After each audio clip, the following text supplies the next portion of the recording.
Voilà, bonsoir, bonsoir Civilien, Civilienne, bonsoir Michel. C'est Bonsoir. déjà ce soir la sixième rencontre civilienne que nous organisons et nous avons toujours bien sûr le plaisir d'accueillir un nombre stable, voire même grandissant de civiliens et civiliennes qui acceptent de nous rejoindre régulièrement des dimanches soirs à 20h45. Nous allons poursuivre ce soir sur sur une tentative de compréhension plus approfondie d'enjeux économiques. La thématique ce soir, c'est d'ailleurs entre mondial et local, l'économie. Mais avant de démarrer notre travail, comme d'habitude, notre rencontre, je reviens rapidement sur quelques aspects techniques. Il y a quand même de nouvelles personnes qui nous rejoignent à chaque rencontre, hein.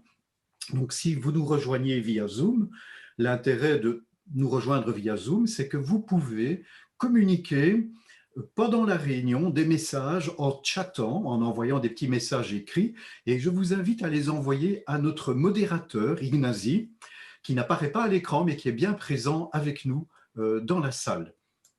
Alors, Ignazi recevra vos messages et il nous les communiquera dans une quarantaine, cinquantaine de minutes. Nous tenterons de commencer à répondre à un certain nombre de questions. D'autre part, si vous nous suivez sur YouTube, vous n'êtes pas en mesure de nous envoyer des messages. Vous pouvez nous envoyer des messages aussi par email après coup. Nous avons toujours pour l'instant pas mal d'emails à traiter. Nous savons que ça prend un certain temps pour vous répondre, mais nous pensons aussi que la période qui vient vers nous maintenant devrait être un peu plus calme. En l'occurrence, bientôt nous serons au mois de décembre et nous serons davantage en mesure d'assurer un certain suivi. Donc ça, c'est donc pour les aspects techniques. Vous pouvez donc chatter, vous envoyer vos messages à Ignazi et dans une quarantaine, cinquantaine de minutes, Ignazi nous fera parvenir les messages en question. On peut bien sûr que ça soit en direct ou en différé, visualiser à son aise les rencontres civiliennes. Hein. Et je vous annonce déjà les prochaines dates, d'ailleurs, le 22 novembre prochain, le 6 décembre et le 20 décembre prochain, nous organisons à nouveau des rencontres les dimanches soirs. Voilà donc pour quelques aspects pratiques qui ont été brossés un peu rapidement, Michel.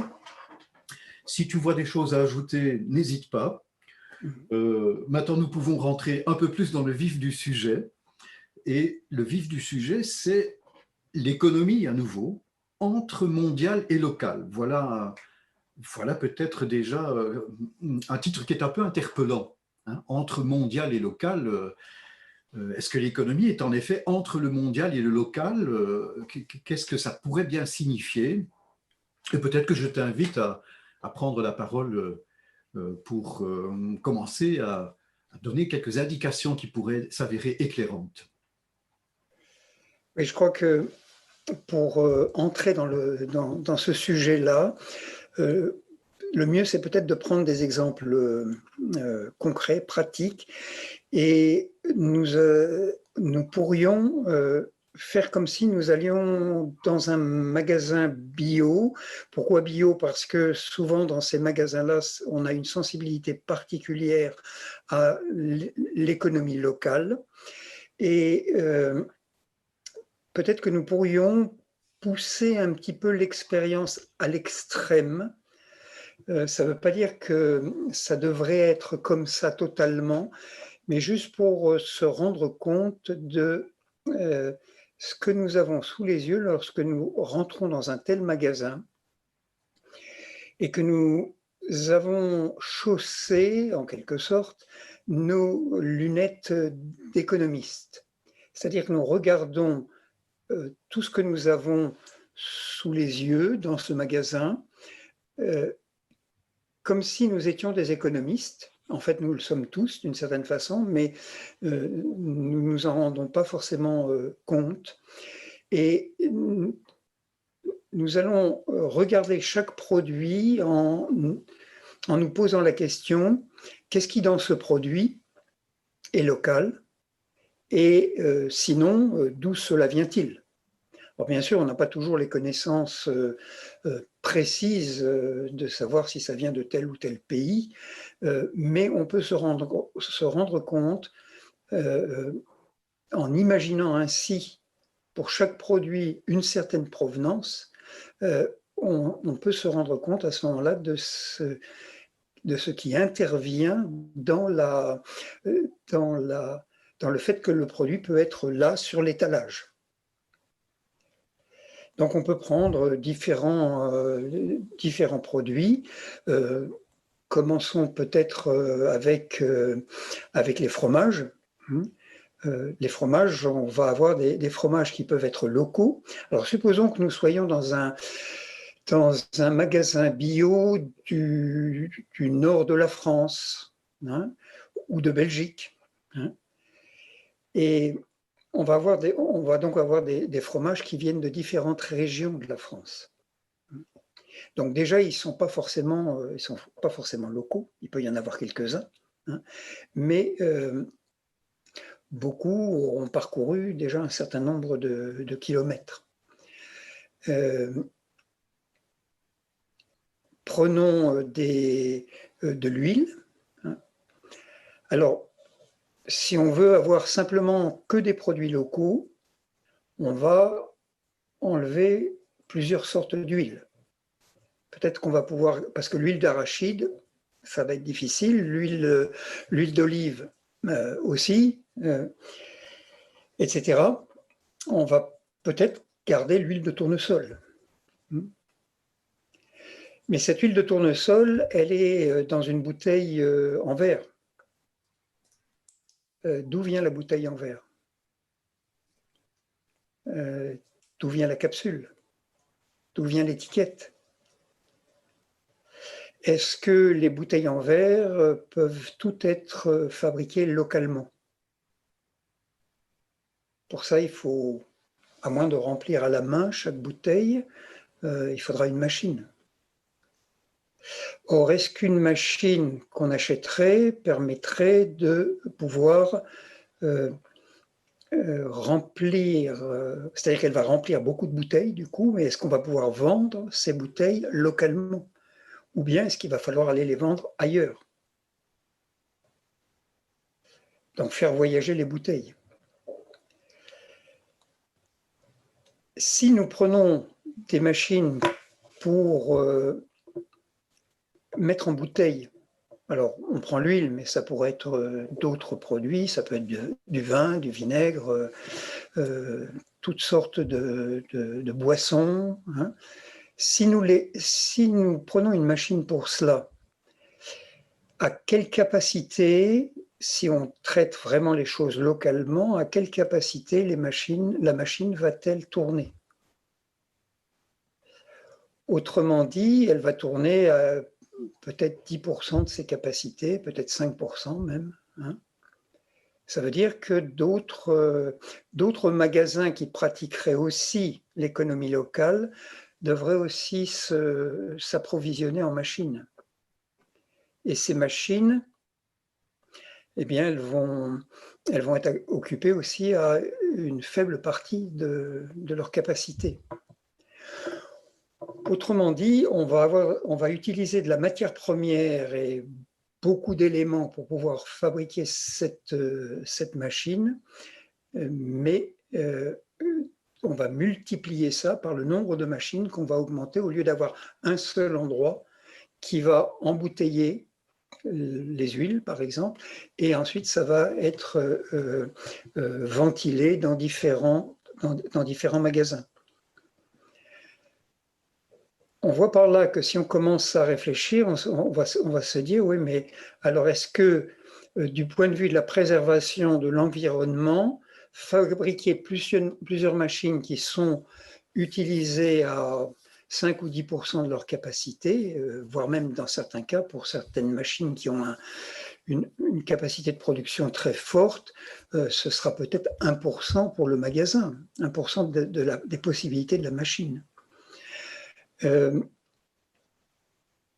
Donc on pourrait avoir une sorte de même gaspillage à ce moment-là de matières premières et de tous les composants qui viennent entrer dans la machine. Voilà, on peut continuer ainsi pour les étiquettes, si on prend des sachets de riz, par exemple, bon, bah, du riz, localement, on ne va pas en avoir, donc déjà, on va enlever un certain nombre de produits, hein, le riz, le soja, les pois chiches, les lentilles, etc. On, on va voir peu à peu, au fond, les rayons commencer à se vider. Hein. Si on pense aux produits d'hygiène, ça va être la même chose. Prenons les fruits et légumes. Alors, ces fruits et légumes, certains peuvent être produits localement, d'autres pas. Hein. Les oranges, les bananes, on ne les aura pas encore, enfin, à moins qu'on pousse le réchauffement climatique très très loin. Dans ce cas-là, peut-être on pourra faire pousser des oranges et des bananes, mais on n'en est pas encore là, fort heureusement. Hein. Donc, même dans les fruits et légumes, beaucoup de produits vont disparaître, les rayons vont se vider. Prenons les salades, les carottes, les choux-fleurs, etc. Tout ça, on va pouvoir les avoir en saison. Donc ça veut dire aussi que hors saison, le magasin ne proposera plus beaucoup de variétés, mais ça peut être un choix aussi. On peut très bien l'imaginer comme ça. Mais maintenant, demandons-nous les légumes qui sont produits localement, en apparence. Mais qu'est-ce qui intervient comme élément qui permettent que ces légumes soient sur l'étalage? Déjà, il a fallu les transporter. Alors on peut dire que le producteur n'utilise peut-être pas de voiture, parce que si on utilise une voiture, localement, c'est un petit peu difficile. Le pétrole, enfin l'essence aussi, hein, qui va être nécessaire pour la voiture, voilà, donc on l'enlève aussi. Alors il viendrait l'agriculteur en vélo. J'ai dit qu'on poussait vraiment la chose à l'extrême, hein, pour voir, pour se rendre compte. Supposons qu'il vienne à vélo, oui, mais le vélo, où est-il fabriqué? Et même les vis qui servent à monter le vélo. Combien y a-t-il d'usines de vis, de boulons, etc. En Europe? Donc, si on regarde ça et si on prend les outils que va utiliser l'agriculteur, alors même si, à la limite, on enlève les tracteurs, une bêche, par exemple, eh bien, où est-ce que ça va être fabriqué? Déjà, le métal nécessaire pour la fabrication de la bêche, localement, on peut oublier. Voilà, je ne veux pas pousser ça plus loin. On pourrait aussi regarder, bien sûr, la fabrication même, la construction du magasin bio. Hein, tout ce qui entre dans la construction du magasin, tout ce qui est dans le fonctionnement aussi au niveau administratif, plus de logiciels comptables, parce qu'il n'y aurait plus d'ordinateurs, etc. Donc on pousse, en poussant vraiment à l'extrême, on se rendra compte que dans le magasin qui a un idéal de production locale et de favoriser le local, eh bien, en réalité, il y a très très peu de choses dont on peut dire qu'elles peuvent être présentes dans le magasin avec seulement ce qui est local. Alors bien sûr, c'est un extrême, mais c'est très utile de faire ce petit exercice, et j'invite chacun à le faire quand il va dans un magasin, pour commencer à faire travailler ce que j'appelle l'imagination sociale et économique. Et pour commencer à se rendre compte, mais qu'est-ce qui entre dans la composition d'un produit et quel est le parcours que le produit a fait pour arriver jusqu'à être présent dans les rayons. Et si on comprend bien cette façon de penser réellement le local, hein, puisque c'est une invitation à penser le local, ces ramifications nous amènent finalement à faire le tour de toute la Terre. Puisque si on pense à celui qui a fabriqué la bêche, il fallait en effet des minéraux qui étaient extraits quelque part sur la Terre, des minéraux de fer en l'occurrence. Hein. Il fallait aussi de quoi produire l'acier, etc. Et à nouveau, nous avons des ramifications sans fin, si je puis dire. Donc, dès qu'on entre dans une pensée concrète, réelle et réaliste qui concerne le local, on atteint le global, le mondial. Si je comprends bien, cette démarche de pensée rigoureuse, en fait, qui consiste vraiment à penser ce qui peut être observé dans le réel. Oui. Et on atteint effectivement tout de suite la dimension mondiale, qu'on le veuille ou non. Mais alors vient peut-être une question, est-ce que ça peut encore avoir du sens alors de parler, de tenter de relocaliser? Est-ce que, puisque toute chose que j'achète par exemple ou que je consomme est en lien avec le mondial, même quand c'est le plus local, il y a toujours un élément qui va au-delà du plus local qui intervient d'une façon ou d'une autre, sinon ça ne pourrait même pas être produit ou arriver jusqu'au magasin. On pourrait se poser la question, est-ce que ça a encore un sens de tenter de relocaliser, ou plutôt, qu'est-ce qu'il vaut la peine d'essayer de relocaliser peut-être le plus possible, qui est le plus à portée de main, et quel serait le sens de cette relocalisation? C'est une question qui peut surgir. C'est déjà à travers les exemples que tu as donnés, on voit bien qu'il y a quand même des produits qu'il est plus facile de relocaliser, au moins partiellement, que d'autres. Tu as cité les fruits et les légumes, par exemple. Tandis que le pétrole, le carburant, les minerais qui sont utilisés pour fabriquer des ordinateurs, ils ont forcément une origine très lointaine. Donc on peut déjà voir qu'il y a des éléments qu'il est censé de tenter de relocaliser peut-être dans une certaine mesure, et d'autres pour lesquels ça n'a vraiment pas beaucoup de sens. Il s'agit de différencier là alors aussi. Oui, je crois que c'est ça, il faut vraiment différencier, et déjà peut-être différencier par secteur. Ça veut dire que en économie, hein, on parle du secteur primaire, secteur secondaire, secteur tertiaire. L'agriculture fait partie du secteur primaire, toutes les ressources de la nature sont dans le secteur primaire. Et là, bien sûr, on peut avoir une composante locale très forte, et je crois que c'est important justement de raisonner autrement pour ce qui est du domaine primaire, du secteur primaire, et donc notamment de l'agriculture, la pêche, l'apiculture, etc.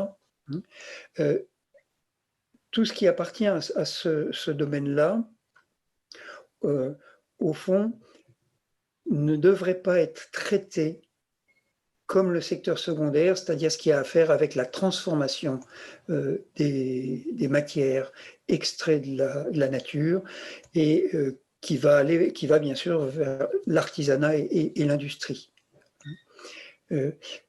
Ça, c'est un des grands problèmes que nous avons actuellement dans l'approche de l'économie telle qu'elle se fait, c'est qu'on traite ce qui vient du secteur primaire, et notamment l'agriculture, de la même façon, avec le même type d'approche et de raisonnement qu'on le fait pour le secteur secondaire. Ça, c'est déjà un grand manque de la pensée économique. Et au niveau du secteur primaire, bien entendu, les approvisionnements, plus ils peuvent être locaux, plus c'est meilleur à tous les points de vue, y compris pour la qualité gustative des aliments. Si on pense par exemple à une laitue, faire voyager une laitue 500 ou 1000 km, qu'est-ce que ça donne au point de vue gustatif, hein? Ça, on peut très bien, si on est attentif, on peut très bien s'en rendre compte, hein. Donc oui, pour l'agriculture, il y a une grande part de local, mais sans oublier que, au fond, c'est toujours un mix.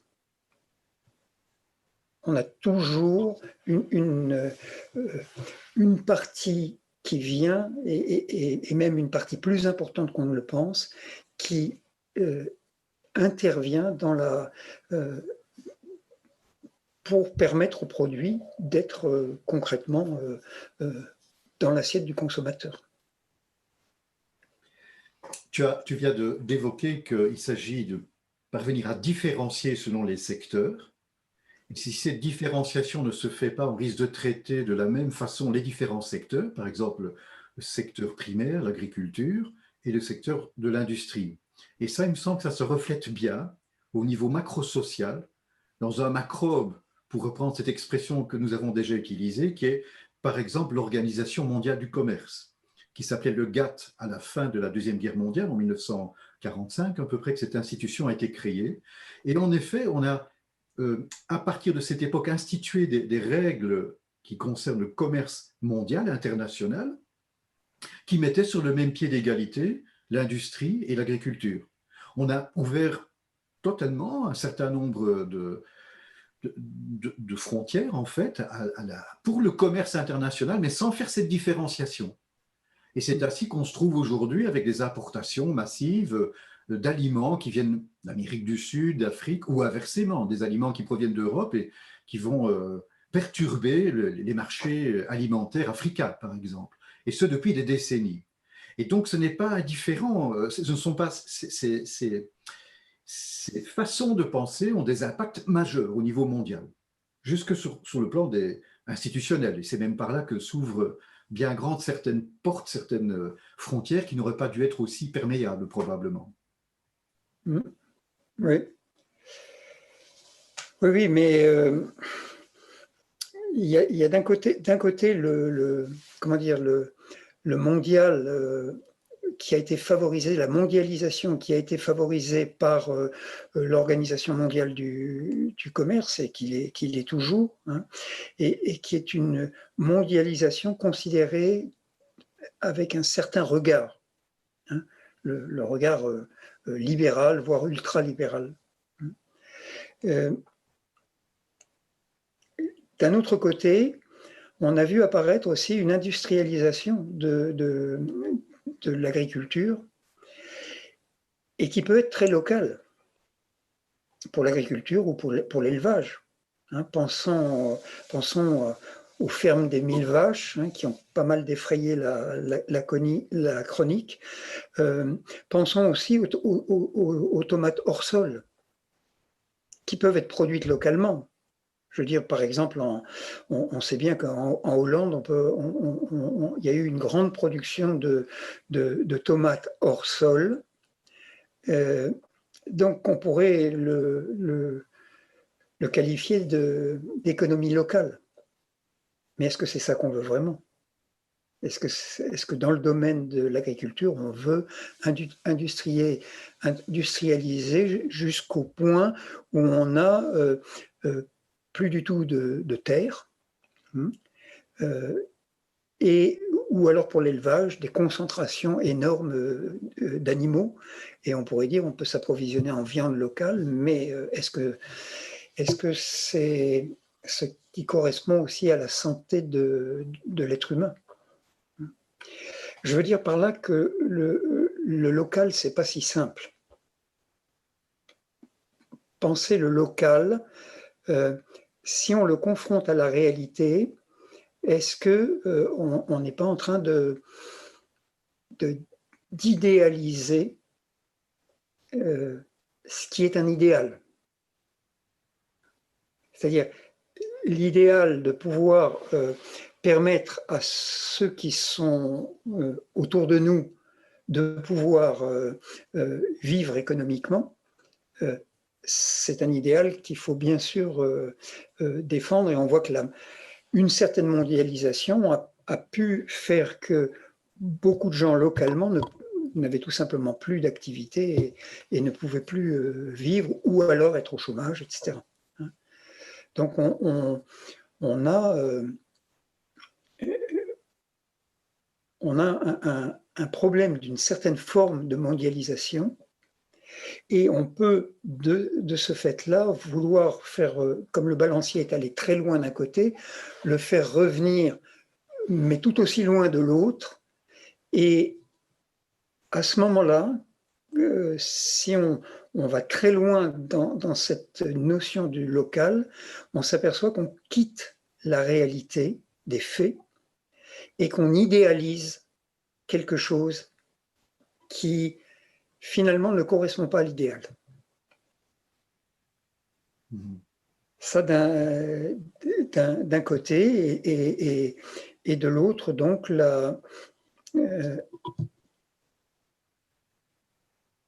est-ce que c'est un problème, je poserai la question comme ça, est-ce que c'est un problème que l'économie, par elle-même, si on était dans une économie en bonne santé, est-ce que c'est un problème que l'économie soit mondiale? Je précise bien, dans une économie qui serait en bonne santé. C'est-à-dire dont on aurait sorti les macrobes dont on a parlé déjà lors des dernières séances. Notamment les 4 facteurs de la croix de l'économie. Si on les sort de l'économie, alors à ce moment-là, on pourrait recommencer à avoir une économie en bonne santé. Et est-ce que c'est un problème qu'elle soit mondiale, cette économie? Ça serait même plutôt un problème qu'elle ne le soit pas. À travers les exemples que tu as donnés tout à l'heure, on se retrouverait dans une situation qui pourrait devenir tragique, dramatique, si elle n'était pas mondiale. Comme tu le disais tout à l'heure, le magasin commence à se vider de ses aliments si on voulait strictement se lier uniquement à des aliments produits localement. Ah oui. Avec des outils produits localement, transportés de manière locale. Nous serions en grande difficulté. Donc, à la limite, s'il n'y a pas mondialisation, nous nous retrouvons en plus grande difficulté, vu de ce point de vue-là, que si on est dans une économie purement locale. Quelle serait la conséquence aussi de cela, si on le faisait, hein, en poursuivant ce petit jeu qu'on est en train de faire là, hein, d'imaginer, quelle serait la conséquence? Prenons le producteur de café. Si on lui dit, bah écoute, non, désolé, mais nous, on veut simplement fonctionner localement, donc on prend plus ton café. Comment lui va-t-il vivre? Pareil avec le producteur de bananes, d'oranges, etc. Ça veut dire que le fait qu'on achète des produits qui viennent de l'autre bout du monde permet aussi à d'autres gens de vivre. Ça leur permet de pouvoir aussi avoir eux-mêmes de quoi s'acheter certains produits que nous fabriquons, nous, par exemple, dans le nord de la France. Autrement dit, je vais pousser la chose un tout petit peu loin. Si on va à l'extrême, parce que j'ai aussi eu l'occasion dans des séminaires de parler avec des gens qui tentaient des expériences d'économie purement locale, hein, mais strictement locale, au point qu'ils refusaient tout ce qui ne venait pas de leur propre village. Bien sûr, ils ne voyaient pas certaines contradictions dans lesquelles ils étaient. Par exemple, l'utilisation même d'un vélo, comme on l'a dit tout à l'heure. Mais est-ce que, en poussant à l'extrême, en disant ben, on va favoriser l'économie locale, du coup, on risque de défavoriser quelqu'un qui est à l'autre bout du monde, qui risque, lui, de se trouver devant certains problèmes économiques. Et donc, est-ce que l'on ne va pas développer de cette façon-là une sorte d'égoïsme, j'ose dire le mot, hein, un égoïsme économique qui fait que dire, bah oui, mais c'est mieux de donner les moyens de vivre à ceux qui sont dans le même village que moi, plutôt qu'à l'autre bout de la terre. C'est quelle question ça pose, ça, hein? Ou est-ce pour tourner la chose d'une autre façon, d'une façon plus positive peut-être, on pourrait aussi se dire que cette mondialisation, enfin pas sous la mondialisation saine, hein, je le reprécise encore, hein, une mondialisation qui serait saine, est-ce qu'elle n'est pas un facteur de solidarité qui n'est pas exercé au niveau d'un village, au niveau d'une région, au niveau d'un pays, mais au niveau mondial? Et d'ailleurs, c'est très intéressant parce que la notion de fair trade, elle n'est pas née, donc de commerce équitable, elle n'est pas née, elle n'est pas apparue dans un contexte local. Elle est apparue essentiellement d'abord par rapport aux planteurs de café et aux producteurs de café. Donc, à des gens qui étaient une solidarité qui voulait s'exercer avec des gens qui étaient, par exemple, au Pérou ou en Équateur, etc. Donc, oui. À travers l'exemple que tu as donné tout à l'heure, en débutant au niveau très local à partir du magasin bio et en remontant ramification par ramification, on voit qu'objectivement, c'est toute l'humanité qui est concernée. On ne peut pas faire autrement à l'époque actuelle, et sans doute déjà depuis des décennies, à moins qu'il y ait une partie de l'humanité qui soit tout à fait isolée dans un territoire, une île ou que sais-je, mais aujourd'hui, c'est un fait objectif que l'humanité forme une unité du point de vue économique. Ces ramifications, elles sont telles qu'il y a une interdépendance totale. Et ce que je trouve très frappant aussi, c'est à travers les exemples que tu donnes ici, c'est que quand tu parles de solidarité aussi, c'est peut-être inconscient, mais c'est cette solidarité qui inconsciemment se manifeste à travers cette unité de toute l'humanité. En effet, si il y a des déséquilibres qui apparaissent, si certaines personnes ne voient pas leurs besoins suffisamment couverts, ces déséquilibres, bien sûr, d'abord, elles en souffrent elles-mêmes, mais on se retrouvera tôt ou tard dans des déséquilibres qui s'étendent ailleurs. Hein. Sans rentrer dans des détails ici techniques, hein, mais la balance commerciale peut être en déséquilibre ou ce genre de choses-là. Il y a des endroits du monde où les gens sont trop endettés, etc., etc.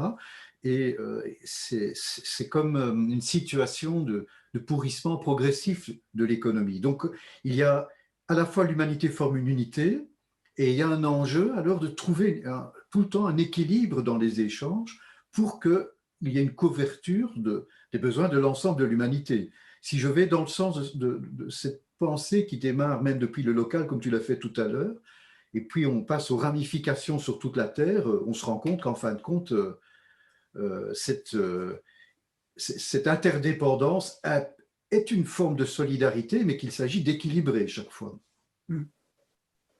Oui, et le problème, en fait, de la mondialisation est un problème de déséquilibre qui vient des fameux macrobes, hein, qui viennent rendre l'économie malade, au fond. Hein. Ça veut dire quoi? Ça veut dire qu'en réalité, lorsqu'on pense d'une façon un peu idéalisante l'économie locale, en réalité, on ne va pas aux causes du problème. On ne remonte pas aux véritables causes des déséquilibres qui existent et qui ont engendré cette idée, mais relocalisons l'économie. Mais quand on y réfléchit, on s'aperçoit que ce n'est pas si simple. Je pense par exemple à un film très instructif de ce point de vue-là, c'est le film ma mondialisation. C'est un film qui décrit toute l'industrie du coltage qui était très florissante dans la vallée de l'Arve, donc en Haute-Savoie. Et on voit là comment des artisans, des petites industries ont elles-mêmes été contraintes de se délocaliser pour produire en Chine, ce qui était totalement contraire à leur culture. Ça apparaît très très nettement dans ce film Ma mondialisation, hein, que on a comme une transplantation de ces personnes en Chine et que c'est en dehors de leurs valeurs habituelles, mais qu'ils ne peuvent pas faire autrement pour pouvoir continuer à survivre. Ça veut dire que quand on dit on va relocaliser la production, on se heurte à des difficultés énormes. Je pourrais encore donner un autre exemple, peut-être Michel, un exemple assez récent qui m'a été rapporté. C'est celui d'un supermarché situé à Bruxelles, qui est géré par un franchisé d'une très grande enseigne, très très connue dans plusieurs pays d'ailleurs. Et ce franchisé est arrivé à inclure parmi ses fournisseurs des fournisseurs locaux, des producteurs locaux. Et ça marche vraiment très bien. Donc c'est un véritable succès commercial.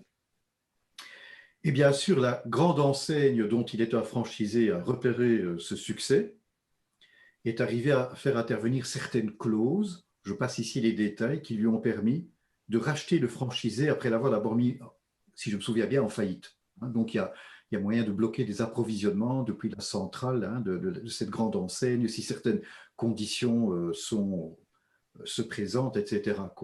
Et donc on voit ici un bel exemple d'une tentative de relocalisation qui marche avec succès, et puis une récupération par une entreprise multinationale qui utilise, disons, des méthodes très discutables, qui continue certes à proposer ses produits locaux, mais sont-ils encore proposés dans des conditions aussi équitables? Et on sait bien qu'à un moment donné, cette grande enseigne va pouvoir imposer des conditions de prix ou toute autre condition qui vont peut-être se faire au détriment de l'intérêt des producteurs locaux. Et donc là, encore une fois, c'est un exemple qui montre que ce n'est pas si simple, comme tu l'as dit il y a quelques instants, que de penser le local. Il peut y avoir là aussi à nouveau une forme d'idéalisation un peu romantique. Et on voit de nouveau apparaître très très vite des éléments malsains, maladifs, si on ne les pense pas jusqu'au bout, si on n'en cerne pas la cause, on n'est pas non plus en mesure d'agir, que ce soit au niveau local ou local avec une perspective globale, dans un sens assainissant. Il ne s'agit donc pas seulement de soutenir le local, mais de quel local s'agit-il précisément? Dans quelles conditions cela peut-il être sain pour une action de l'économie, qu'il s'agisse du niveau local ou global, qui soit, justement, je me répète, un peu plus saine? Oui, oui, c'est un bon exemple, je trouve, c'est l'inverse, il est en miroir de celui que je donnais tout à l'heure par rapport au coltage, hein, puisqu'il montre que localement aussi, les choses ne sont pas forcément si simples qu'on pourrait le penser. Mais alors, d'où est venue l'idée de mondialisation au départ? Parce que c'est bien antérieur à l'économie ultra mondialisée que nous connaissons maintenant. Et peut-être c'est bien de faire un petit détour par là pour regarder que en fait ça date du XVIIIe siècle, hein, déjà.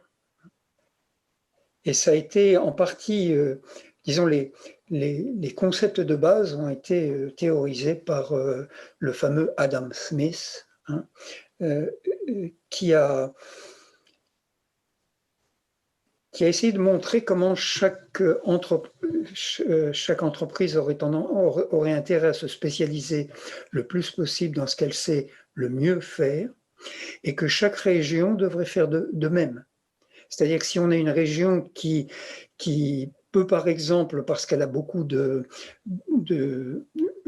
au point de vue agricole, elle peut élever beaucoup de moutons, elle a intérêt à se spécialiser dans la production de laine et éventuellement sa transformation. Donc il y a des exemples de cette nature qui sont pris par Adam Smith et qui conduisent jusqu'à une division du travail extrêmement poussée. Je voudrais juste préciser que la division du travail n'est pas en elle-même le problème, puisque sans division du travail, on n'aurait tout simplement pas d'économie. Puisque pour qu'il puisse y avoir économie, il faut que certains fassent une production d'un certain produit et qu'ils l'échangent avec d'autres. Donc on va forcément avoir, par exemple, des agriculteurs et des chasseurs et des pêcheurs, etc., si on remonte à l'origine des choses. Donc, le simple fait d'avoir une économie induit forcément une division du travail. Et alors, les économistes, à partir d'Adam Smith, ont commencé à penser une économie, une division internationale du travail. Mais c'était toujours avec l'idée, au départ, c'était celui qui était le plus à même de pouvoir produire. Et on a un très bon exemple de cette division du travail qui correspond à des capacités particulières avec l'horlogerie. Il n'y a pas si longtemps que ça, on avait encore une industrie horlogère en France, notamment dans le Jura. Et de l'autre côté du Jura, on avait, et on a toujours, une industrie horlogère très florissante en Suisse. Si on étudie la chose dans le détail, on se rend compte que ça n'est pas pour rien que la Suisse est devenue extrêmement pointue au niveau de l'horlogerie. C'est-à-dire qu'il y a des qualités dans le travail, parce que certains actes du montage d'une montre nécessitent un coup de main tout à fait particulier. Et les personnes qui faisaient ce montage étaient des personnes qui étaient dans des fermes. C'était en général les épouses des fermiers. Et en hiver, elles s'occupaient de faire ce montage final avec ce sort de petit ressort qu'il fallait monter et qui est très délicat à poser. C'est-à-dire qu'il y avait une qualité d'attention et de précision qui a permis à l'horlogerie suisse de se développer. Et aujourd'hui, quand vous amenez une montre mécanique à un horloger en France, par exemple, immédiatement, il vous dit ça, c'est une montre suisse. Il la reconnaît. Donc là, on a eu une division internationale du travail, puisque la Suisse produit des mécanismes horlogers pour l'ensemble du monde. Une division internationale du travail qui correspondait à un contexte local et à des capacités locales tout à fait précises. Et cette mondialisation-là, elle ne pose pas de problème en soi. Enfin, je veux dire, cette division internationale du travail, elle ne pose pas de problème en soi. Alors, qu'est-ce qui pose problème ? Ça veut dire que quand on commence à transplanter une industrie qui ne correspond absolument pas à la culture et aux capacités des personnes localement.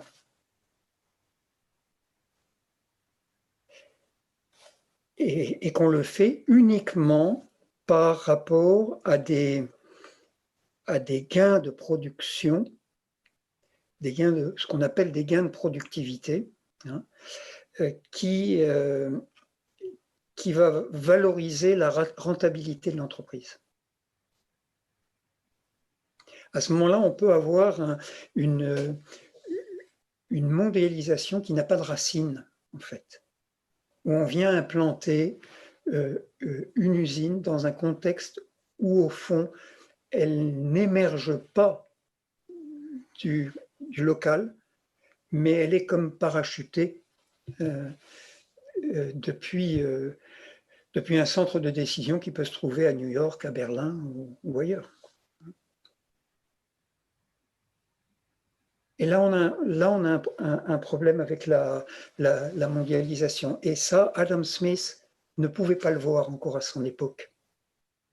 Le problème, c'est qu'on est resté avec la pensée de Adam Smith et de ses continuateurs, mais il y avait au fond 3 facteurs que Adam Smith ne pouvait pas encore à l'époque intégrer dans sa réflexion. Et ces facteurs, ce sont l'environnement, la santé de la Terre, on peut dire.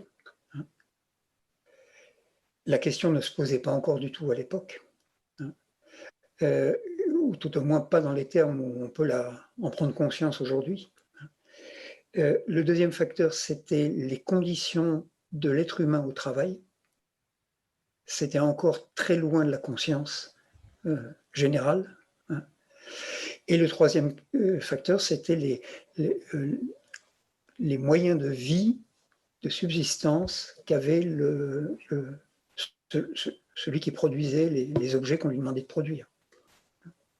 Ces 3 facteurs-là font que la division internationale du travail devrait être revue totalement. Et on ne pourrait plus se référer à Adam Smith pour justifier ça et à toutes les théories économiques qui en ont découlé, parce qu'elle laisse de côté ces 3 facteurs, l'écologie, on va dire, ou l'environnement, l'environnement de travail et les conditions de travail pour la santé au travail, et les moyens de vie dont dispose celui qui est au poste de production. Ces 3 choses-là doivent être intégrées dans la conception que l'on a de la mondialisation. Mais pour qu'ils puissent être intégrés, alors il faut s'attaquer à d'autres, à ce qui est à la base, à l'origine de la désorganisation et de la maladie de l'économie.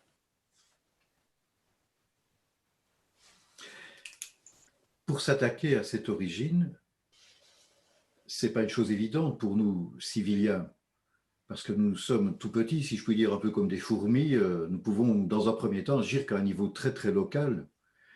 Nous ne siégeons pas à l'Organisation mondiale du commerce, ni dans des gouvernements ou que sais-je. Et d'ailleurs, justement, ça concerne l'échelle mondiale. Hein.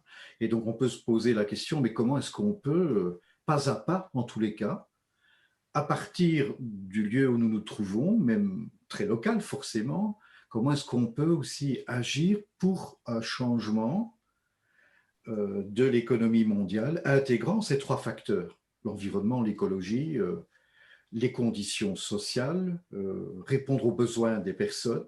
Comment est-ce qu'on peut y arriver? Alors, il y a des aspects institutionnels qui doivent être transformés, et s'ils ne le sont pas, bien, ces macrobes-là vont continuer à agir.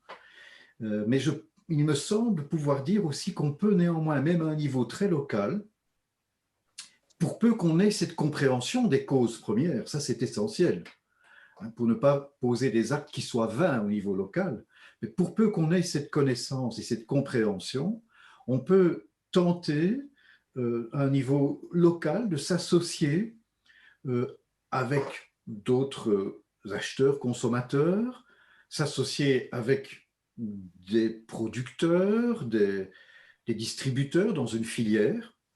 Et bien que ça soit très difficile, parce que le contexte d'une économie mondialisée malade demeure quand même actuellement, on peut néanmoins quand même déjà s'exercer à œuvrer de telle façon à ce que dans des filières locales, on tente d'intégrer concrètement ces facteurs environnemental, veiller à un revenu suffisant, donc à ce qu'on appelle le prix équitable, hein, ou le prix juste, ou le juste prix pour les différents acteurs de la filière, d'assurer aussi, bien que ça relève, c'est vrai, plutôt de la législation et du droit du travail, hein, mais de veiller à ce que celle-là et celui-là soient bien respectés, les conditions sociales de production. Et donc, ce n'est pas une chose inconcevable, et d'ailleurs ça se fait déjà, à partir d'une action locale, mais avec une pensée globale et en vue d'une action globale, de commencer à œuvrer dans ce sens-là, sachant que ce n'est pas une action unique. Il s'agit de cultiver avec une certaine régularité des moments de concertation, de rencontre avec les différents maillons d'une chaîne locale pour pouvoir, pas à pas, progressivement, orienter, ne serait-ce déjà que dans un premier temps localement, donner une direction qui vise à intégrer ces trois facteurs dont tu viens de parler il y a quelques instants. Mais de manière très concrète, hein, c'est à partir de la connaissance des besoins concrets des uns et des autres qu'on peut, seulement à ce moment-là, me semble-t-il, commencer à s'approcher d'un prix juste. Encore faudra-t-il y revenir et y revenir tout le temps. Que l'on peut commencer à intégrer davantage de facteurs environnementaux aussi. Sachant que le contexte global lui reste très difficile, hein, puisque le contexte global, lui, ne les intègre pas, ces facteurs-là. Et donc, il y a lieu qu'il y ait un certain engagement aussi. C'est vrai qu'en tant que consommateur, je vais toujours avoir la possibilité aisément de me rendre dans un autre lieu pour faire mes achats, où ces facteurs n'auront pas été intégrés et très probablement que le prix sera inférieur. Mais donc, cela pour dire que s'il y a certes bien des illusions qui peuvent exister quand de manière un peu romantique ou idéalisante, on pense le local, néanmoins, nous sommes tous des acteurs locaux et nous ne pouvons pas faire autrement que de démarrer au niveau où nous nous situons, c'est-à-dire un niveau local. Mais en agissant de cette façon-là, nous élargissons déjà la perspective non seulement au niveau de la compréhension que l'on a de ce qui peut se passer dans toute une filière, par exemple. Donc, notre compréhension dépasse déjà le niveau purement plus local du consommateur que nous sommes, mais notre action peut commencer aussi à très concrètement s'orienter dans un sens qui est assainissant au niveau global. Ce que je dis est peut-être un peu abstrait, hein, mais très concrètement, en tant que consommateur ou en tant que, si je suis responsable d'un magasin, je vais me retrouver autour d'une table de concertation avec d'autres magasins, avec des producteurs, des transformateurs, etc. Et on va pouvoir aborder ensemble des besoins qui sont à couvrir de part et d'autre, essayer d'aborder la question du prix de telle façon à assurer qu'il y ait une rémunération correcte des uns et des autres, voir comment on peut améliorer les choses au niveau environnemental, ce qui n'est presque pas possible lorsque les acteurs demeurent isolés les uns des autres. Oui, c'est cette collaboration ou concertation dont tu parles, elle est vraiment fondamentale et je crois que tu as plus d'expérience là-dessus que moi, hein, et tu disais que ce n'était pas non plus tout à fait simple au départ de pouvoir faire s'asseoir autour d'une table ces au moins trois types de partenaires, hein, producteurs, distributeurs et consommateurs, mais je crois que c'est vraiment l'avenir, hein. C'est vraiment l'avenir, et c'est peut-être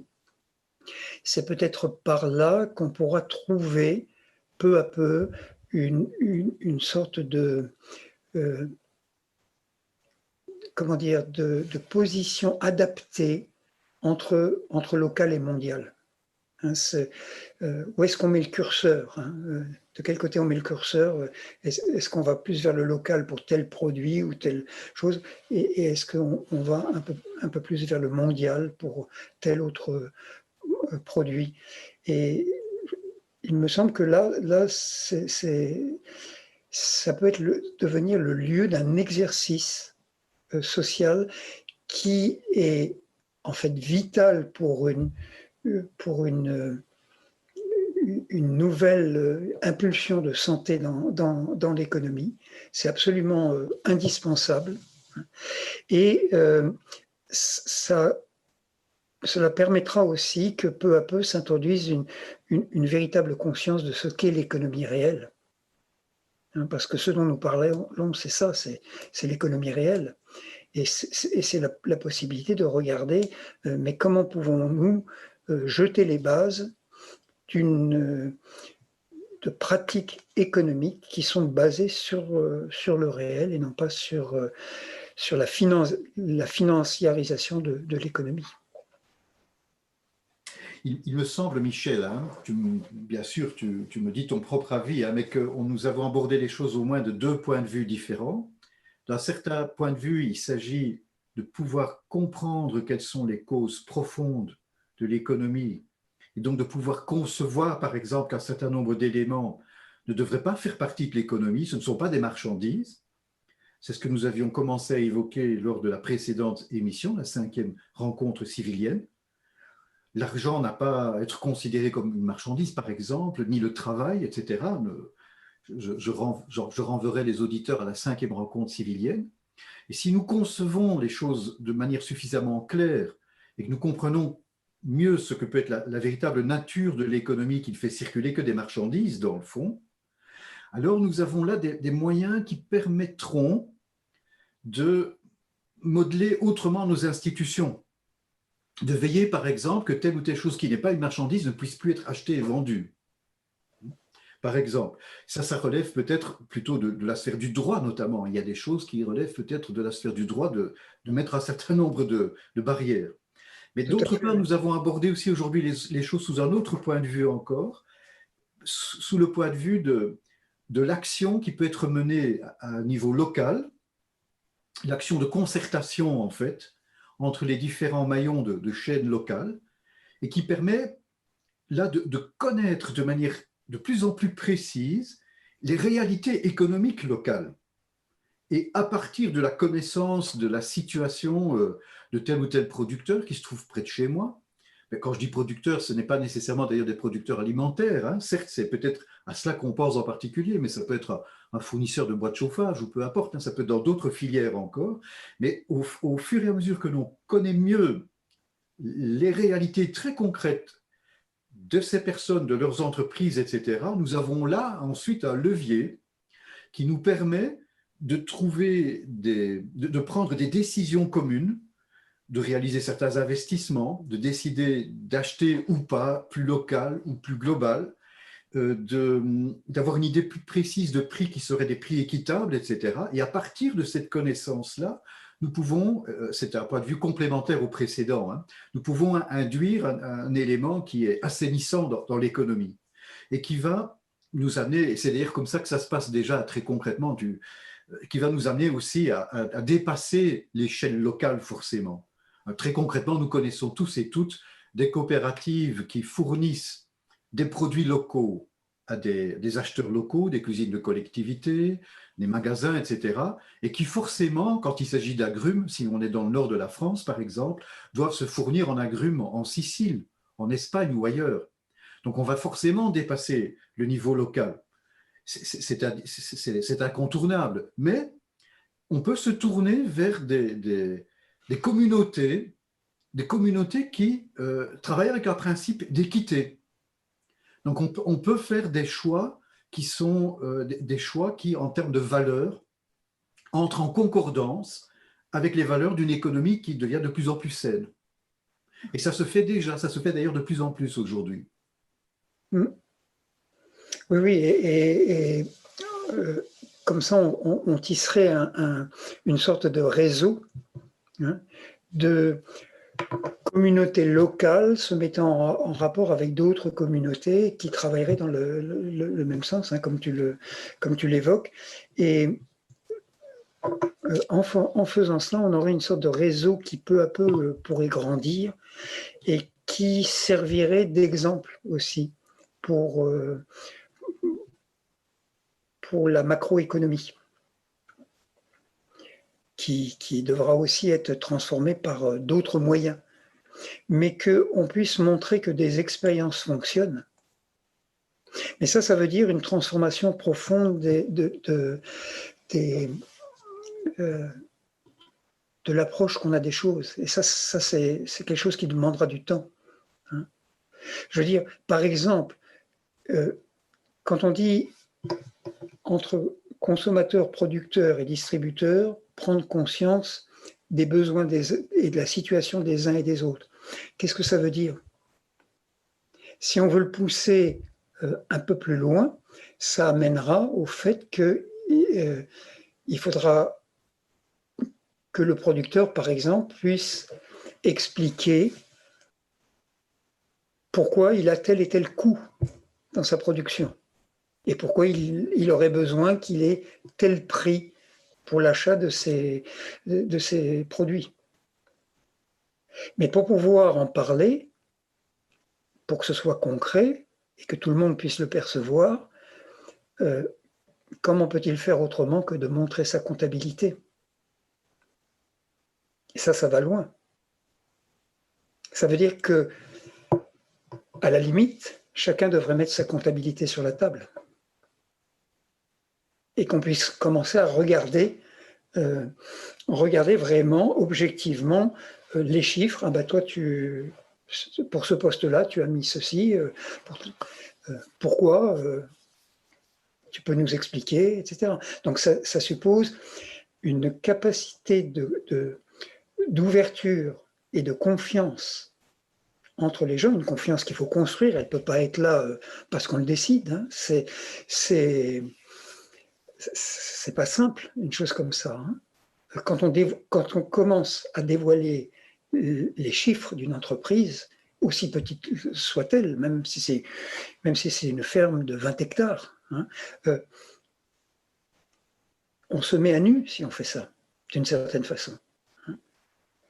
Donc il faut qu'il y ait une qualité relationnelle entre les gens qui s'installent, qui est celle vers laquelle on voudrait aller peut-être, hein, mais ça doit se construire, hein, c'est pas simple, hein. Et ça peut prendre des années pour se construire, pour atteindre ce degré-là, qui est une espèce d'idéal. Dans certains lieux, ça se pratique déjà, de manière expérimentale, ou parfois même depuis de plus longues années. Je connais des situations concrètes où ça a déjà été pratiqué, avec des méthodes et des outils qui ont été spécialement conçus pour tenter d'y arriver. Et contre toute attente, même entre des agriculteurs qui n'avaient pas l'habitude de travailler de cette façon-là, ça a marché et ça a créé déjà des liens de solidarité, au-delà des liens de solidarité économique, je dirais, comme tu le disais tout à l'heure, des liens de confiance, mais une solidarité déjà de cœur, si je puis dire, dans un certain sens. Donc ça peut marcher, mais en effet, il ne faut pas aller trop vite, parce qu'a priori, ça fait terriblement peur aussi.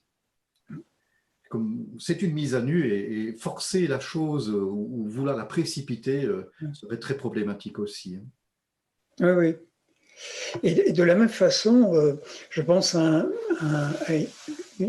un magasin bio que je connais, qui est assez important, hein, et qui a un chiffre d'affaires de l'ordre à peu près de 5 millions d'euros par an, hein, ce qui n'est pas rien, hein. Il est sous forme associative. Et bien sûr, ces questions de discussion avec les producteurs, pour que les producteurs puissent éventuellement être aidés par les surplus que dégage l'association, par exemple pour pouvoir acheter du nouveau matériel, des choses comme ça, ou s'il y a eu une mauvaise récolte, des questions comme ça se posent. Et l'association cherche à aller dans cette direction d'un échange entre les producteurs, le magasin en tant que distributeur et les consommateurs. Mais en même temps, on voit aussi, par exemple, en Assemblée générale, des personnes dire oui, mais comment est-ce que les bénéfices du magasin, qui sont, somme toute, on va dire, confortables, hein, qui permettent au magasin d'avoir une certaine sécurité pour son avenir. Alors, des personnes demandant que les bénéfices servent à soient répercutés sous forme de baisse de prix pour l'acheteur. Et là, on se trouve de nouveau face à une autre question dont on aura certainement à parler prochainement. Hein. C'est celle du à quoi servent les bénéfices et à qui appartiennent-ils? Est-ce que on se les répartit entre nous sous forme de baisse de prix dans l'association, par exemple, hein, ce qui pose certaines questions, hein, ou bien est-ce que ces bénéfices peuvent servir justement à aider des producteurs pour pouvoir les rémunérer à un prix, enfin acheter leurs produits plutôt à un prix, comme tu as dit, un prix équitable ou juste. Hein. On peut déjà pressentir qu'il n'y a pas de solution toute faite à ce genre de questions et que selon les moments, selon les circonstances, les réponses seront différenciées, selon l'association aussi. Mais la question reviendra tout le temps. C'est comme un organisme vivant, c'est quelque chose de dynamique. Et l'important sera de se donner les moyens de ce dynamisme, me semble-t-il, hein, de pouvoir chaque fois, de manière nouvelle, porter son regard sur la situation telle qu'elle se développe à un moment donné et voir quelle pourrait être la meilleure réponse à donner selon ce contexte. Oui, on a affaire avec la vie, avec ça. Hein. On a affaire avec la vie, oui. On a affaire avec la vie. Hein, et là est l'économie. Alors qu'on a une économie enfin ce qu'on appelle une économie qui répand la mort autour d'elle, la mort dans la nature, et malheureusement la mort sous forme de maladie à cause des conditions de travail ou du manque de ressources à cause du chômage qui peut conduire à des situations de mort éventuelle, et la malnutrition que l'on voit partout dans le monde, qui est répandue aussi à cause de ces macrobes, hein, qui agissent dans la société et qui font qu'on a des millions et des millions de personnes qui meurent de faim sous l'effet de cette économie. Voilà, je crois que c'est important qu'on repense complètement ce que pourrait être une économie vivante, hein, une économie qui colle à la vie réelle. Et pour ça, il faut pouvoir aussi en même temps agir au niveau global. Et c'est le sens de cette inversion du slogan, hein, penser global, agir local. On peut inverser ce slogan et dire penser local et agir global. Penser local, comme on a essayé de le faire là, en entrant dans un magasin et en pensant l'économie locale, en allant bien sûr beaucoup plus loin que ce qu'on a fait ce soir, mais d'arriver à penser le local, ça nous amènera aussi ça n'empêche pas de penser le global, hein, mais ça nous amènera aussi, en pensant localement vraiment, concrètement, à nous rapprocher de l'économie réelle et à regarder comment cette économie réelle est elle-même mondiale. Et alors on se demandera, mais comment changer le visage de la mondialisation ? sans rejeter la mondialisation, mais comment la transformer et de façon que ce soit une mondialisation qui corresponde à la vie de l'économie, d'une économie réelle. Et là, ça veut dire à ce moment-là agir au niveau des 4 branches de la croix de l'économie. Hein, le foncier immobilier, le capital, la monnaie et le travail.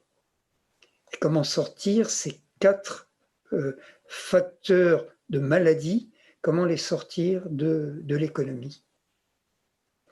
Et bien sûr, ça nécessitera fortement d'agir sur une autre conception du capital, dont il faudra qu'on parle dans une séance à venir, hein, parce que la propriété des moyens de production sous forme d'actions qu'on détient sur une entreprise, cette propriété-là pèse énormément sur la mondialisation maladive telle qu'on la connaît. Mais ça suppose aussi d'agir sur les conditions de travail, comme on l'a dit, ces conditions qui n'avaient pas été prises en compte par Adam Smith, et d'introduire une nouvelle conception de l'être humain au travail et de la rémunération. Ces 2 facteurs, il faut pouvoir les repenser complètement. Pour pouvoir espérer agir d'une façon civilienne, à la fois, donc, il faut pouvoir repenser concrètement la nature de l'économie. Il y a un certain nombre de facteurs. On ne pourra pas le faire si on reproduit simplement les modèles du passé.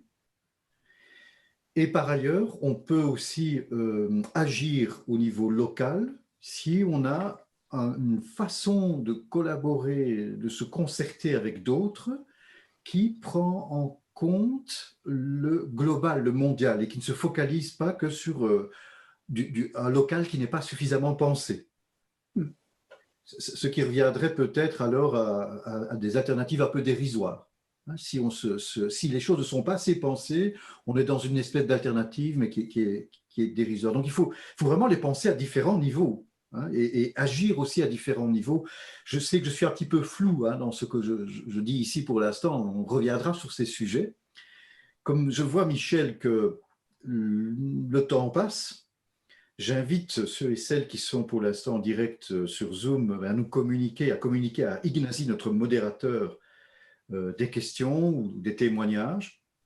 Nous sommes bien conscients que le sujet est très vaste et que nous ne pouvons encore qu'esquisser un certain nombre de questions, de pistes, hein, lors de ces premières rencontres civiliennes. Et tandis que ces témoignages, ces questions nous parviennent, je te propose, Michel, si tu penses que c'est déjà le bon moment, de commencer déjà à faire un premier retour de certains participants. Ou est-ce que tu souhaites encore ajouter quelque chose? Non, je crois que ce serait bien maintenant, oui. Voilà, bien, ici, il me semble qu'il s'agit surtout d'ailleurs d'un témoignage, hein. Bonjour, je suis né dans une ferme d'élevage de vaches laitières dans les montagnes jurassiennes. Voici l'histoire de la fenaison. Avant 1945, un cheval ou un bœuf sont l'énergie. Une voiture, entre guillemets, transporte le foin. Toute la famille participe aux travaux pendant 2 mois. Après 1945, un tracteur, toute la famille et une voiture, et la fenaison dure 1 mois. Année 1970, un tracteur, un autochargeur ou une botteleuse, 3 personnes, la fenaison dure 3 semaines. Et les outils sont remisés 11 mois et 1 semaine. Année 2000, un tracteur, un Rundballer, une personne, la fenaison dure 1 semaine ou 10 jours, et l'outil est remisé 11 mois et 3 semaines. Plus le matériel est sophistiqué, plus le temps pour effectuer le même travail est court, plus les éleveurs se retrouvent seuls, et il se suicide, point d'exclamation, alors que la surface agricole s'est multipliée par 2, 3, 4. Donc, plus le travail pour produire des produits locaux de secteur primaire est collectif et manuel, plus il occupe de personnes et fait vivre le monde rural. Et si les paysans sont occupés sur place pour la fenaison, ils le sont aussi pour la cueillette des plantes, la fabrication des conserves, qui remplacent les produits d'ailleurs en hiver, lactofermentés ou autres. Il n'y a pas une question qui a été formulée, mais c'était ici un témoignage d'une évolution, d'une évolution de l'agriculture en l'occurrence. Et on voit qu'il y aura un potentiel, si on relocalise davantage, de faire davantage vivre des personnes au niveau local notamment.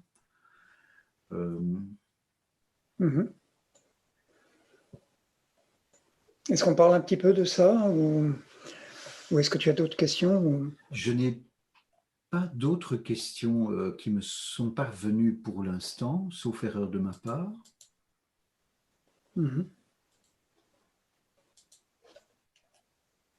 Si, une question, qu'en est-il du secteur tertiaire aussi? Tout à l'heure, nous avons évoqué le secteur primaire et secondaire, et quitte du secteur tertiaire. On avait évoqué que pour le secteur primaire, eh bien, l'approche pouvait être différenciée de celle du secteur secondaire.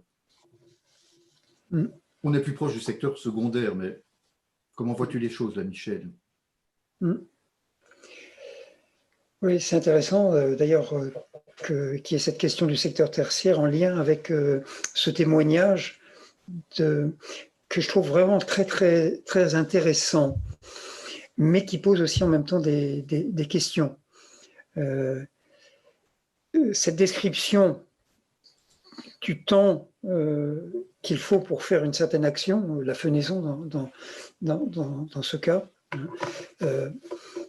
avec l'arrivée de machines de plus en plus sophistiquées, et le fait que ça met des personnes en dehors de cette fenaison, alors que font-elles à ce moment-là, et le fait que d'avoir mis ça en rapport avec le suicide des paysans, qui est un véritable problème, et pas seulement dans nos contrées, mais aussi ailleurs. Pensons par exemple en Inde, où ça atteint des proportions énormes. Donc des véritables drames humains. Mais comment dire, comment arriver à voir clair dans ces questions? Est-ce que le problème est le fait que la machine devienne sophistiquée? Alors peut-être qu'il y a un moment où le curseur va trop loin dans un certain sens. Mais on pourrait par exemple aujourd'hui essayer de revenir en arrière aux premiers instants que décrit cette personne. Est-ce que la vie et la vie saine économique laisseraient faire ça? Je poserai la question de cette façon. Est-ce que c'est vraiment le souhait des agriculteurs de revenir à cette époque-là? Et les autres questions que ça pose, c'est est-ce que la machine est véritablement le problème? Peut-être pour certaines choses en agriculture, puisqu'on voit réapparaître l'utilisation de chevaux de trait pour certaines opérations dans l'agriculture. Et ça rencontre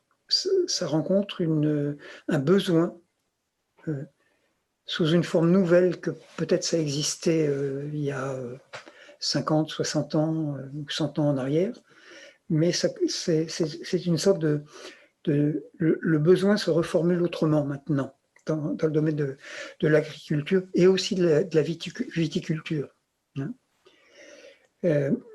l'utilisation du cheval de trait. Donc. Mais pour beaucoup de choses, la machine s'avérera comme étant aussi souhaitée par l'agriculteur.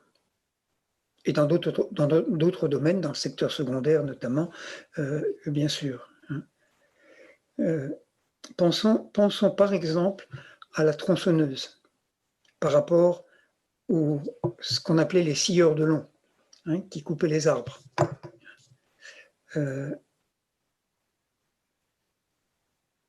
Je crois qu'il faut regarder la question sans entrer dans les détails maintenant. Il faut la regarder sous l'angle de qu'est-ce que voudraient les agriculteurs dans un retour à une agriculture plus équilibrée. Et est-ce que le suicide des agriculteurs vient du fait qu'il est seul sur son tracteur ou vient de conditions de vie qui sont au fond, la plupart du temps, inhumaines pour l'agriculteur, et c'est très souvent lié au prix des produits agricoles, qui aujourd'hui sont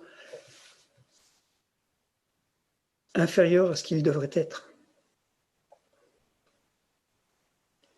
Si l'on voulait produire en rapport avec la santé de l'environnement et la santé des personnes qui produisent au niveau agricole, les prix devraient être très sensiblement plus élevés qu'ils ne le sont actuellement. Ce qui permettrait à ce moment-là d'engager plus de personnes sur une ferme. Ce qui est nécessaire pour certaines opérations où l'utilisation de produits, je pense par exemple au désherbant, hein, si on n'utilise plus ces produits, alors il faut beaucoup plus de monde pour faire cette opération de désherbage. Voilà, on pourrait multiplier avec l'élevage aussi, les horaires, le temps de travail que nécessite l'élevage, etc. On verrait que de plus en plus de gens sont nécessaires dans l'agriculture, mais pour ça, il faut des prix qui permettent de financer ça. Et bien sûr, l'entretien du paysage et tout ce qui va avec. Si on allait dans ce sens-là, j'ai l'impression que le désespoir qui saisit beaucoup d'agriculteurs, il ne serait plus du tout de cette nature. Et qu'au contraire, beaucoup d'agriculteurs reprendraient espoir et comprendraient, enfin, ou vivraient le fait qu'ils peuvent, que ce métier est vraiment celui qu'ils veulent. Et qu'il n'est pas devenu inhumain au point où ça l'est dans beaucoup de cas. Donc on a un véritable problème de conception de l'agriculture et alors de sa place au sein de l'économie et du prix qu'on est prêt à payer pour les produits agricoles. Hein. Et ce qui alors amène à l'autre partie, enfin à la question sur le secteur tertiaire, hein, c'est-à-dire les personnes qui quitteraient, ou qui ont quitté le monde agricole, qu'est-ce qu'elles sont devenues? Et où ont-elles trouvé du travail? En grande partie, puisque le secteur secondaire a aussi diminué au niveau du nombre de personnes, parce qu'il s'est automatisé de plus en plus, et il va le faire encore plus, avec ce qu'on appelle la robotisation, hein, l'accentuation de la robotisation, les personnes vont donc trouver du travail à quel endroit? On a l'impression, toujours, on croit que c'est la machine qui enlève le travail à l'être humain. Mais ça vient, je pense, d'une conception trop étroite qui ne balaye pas entièrement tous les secteurs de l'économie, et notamment le secteur tertiaire. Et ça, c'est une chose dont il faudra qu'on parle une fois, parce que ça touche la partie du secteur tertiaire qu'on appelle l'économie non marchande. Et ça, c'est une question absolument fondamentale à introduire dans la réflexion sur l'économie, parce que beaucoup d'emplois, au fur et à mesure qu'on diminue l'utilisation, le recours à l'être humain et qu'on le remplace par la machine, alors on s'apercevra que d'autres emplois sont possibles dans la partie non marchande du secteur tertiaire. Ça suppose de complètement revisiter ce domaine-là. Et je dirais même pas revisiter, mais le visiter vraiment pour la première fois, parce que ça n'a pas été fait réellement dans l'économie, à ma connaissance. Et là, il faut amener des idées totalement nouvelles dans ce domaine, et c'est une partie de la solution au problème. On voit d'ailleurs aujourd'hui de manière symptomatique à quel point une partie de ce secteur tertiaire non marchand, le secteur de la santé en l'occurrence, est en souffrance immense, notamment du fait d'un sous-effectif chronique. Donc, ce qui peut être libéré par le travail des machines, en termes de travail humain, pourrait créer un potentiel, je dirais, pour mieux répondre aux besoins que peut couvrir le secteur tertiaire non marchand. Oui, c'est ça. Je te relais encore une question, Michel. Enfin, je nous relais une question. Avez-vous un exemple de collaboration producteur, consommateur, distributeur? Ces exemples que l'on peut communiquer ne sont jamais parfaits. On a parlé d'une dynamique. Hein, c'est ça qui est important, c'est cette dynamique. Moi, je connais un exemple d'assez longue date au Luxembourg, qui est né dans les années 80, qui s'appelle Oikopolis, et qui, dès le départ, a été conçu sur base de ce modèle d'une coopération, concertation entre tous les maillons de la filière alimentaire, dans le secteur bio en l'occurrence, producteurs, transformateurs, grossistes, magasins. Au départ, il y avait des consommateurs, mais c'est toujours ça qui est peut-être le plus difficile à maintenir, parce que beaucoup de consommateurs sont devenus des détaillants ou sont devenus des transformateurs. Ils étaient très motivés apparemment par l'activité, mais donc voilà un exemple d'une structure qui fonctionne depuis des décennies et où en table de concertation sont discutés systématiquement les besoins, des accords, des contrats sont passés, des sociétés entières ont été créées, notamment une société de gros, une meunerie, une fromagerie, etc., sur base de ce qui a émergé grâce aux tables de concertation. Et cette structure permet aussi ensuite de gérer la relation avec le restant du monde, c'est-à-dire notamment déterminer à quel moment il faut importer des produits venant des Pays-Bas ou d'Allemagne, des aliments bio, et à quel moment il est plutôt préférable de s'appuyer sur la production locale. C'est vraiment un des avantages considérables de ces tables de concertation qui existent au niveau luxembourgeois et de toutes les structures qui en sont nées. Mais il existe encore d'autres exemples qui pourraient être donnés. Hein. Je suis moi-même actif dans une structure de ce type-là, mais qui est beaucoup plus jeune. Donc, je n'en donne pas déjà le nom comme ça publiquement parce que vendons d'abord la peau de l'ours, tuons plutôt l'ours avant de vendre sa peau. Bref, je reste prudent, mais on voit immerger néanmoins des façons de travailler semblables un peu partout dans le monde, et celle que j'ai citée est une façon de travailler qui existe déjà depuis les années 80 au Luxembourg. C'est vraiment dans l'air du temps, hein, ça. C'est vraiment dans l'air du temps, oui. Et c'est très intéressant d'observer que des personnes qui ne pensent pas nécessairement dans cette direction-là, lorsqu'elles sont confrontées au réel, néanmoins avec l'idée, par exemple, de soutenir les producteurs, finissent par se rendre compte qu'il faut passer à l'étape d'une concertation, qu'on ne peut pas, pour certains domaines, en tous les cas de l'alimentation, dans le cas du maraîchage, par exemple, je connais une structure qui était plutôt basée, certes, sur une volonté de soutenir les producteurs, mais avec un modèle de concurrence classique, je dirais bien. Hein. Chacun propose ses légumes au prix qui lui plaît. Et puis, ils se sont rendus compte que ça ne fonctionnait pas pour les légumes, qu'il fallait qu'on discute très concrètement pour atteindre des arrangements pratiques qui soient satisfaisants pour tous, quoi. Donc ça émerge aussi par la force des choses, pour ainsi dire. Oui, et ça c'est intéressant parce que c'est vraiment, il y a des choses qui sont inhérentes à l'économie. Il suffit simplement de leur donner l'occasion pour qu'elles puissent se manifester, mais elles sont dans l'économie.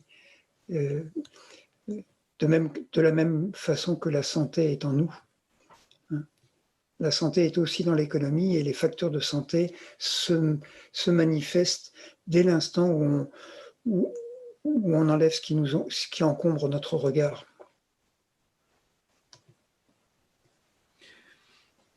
Il me semble, Michel, que bien qu'on soit comme toujours, et on ne peut pas faire autrement, incomplet, on ne peut pas aller au fond des choses en une seule rencontre civilienne, sans doute même pas non plus en 50 rencontres civiliennes. Hein. On essaie d'aborder différents aspects de réalité très complexes, mais chaque fois en tentant de voir comment nous pouvons, en tant qu'individualité, devenir des civiliens, pour ainsi dire.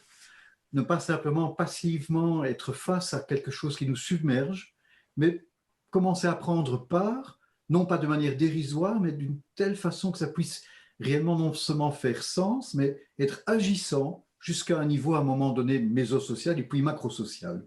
C'est ce que nous tentons de faire en tous les cas dans notre façon d'aborder ces questions.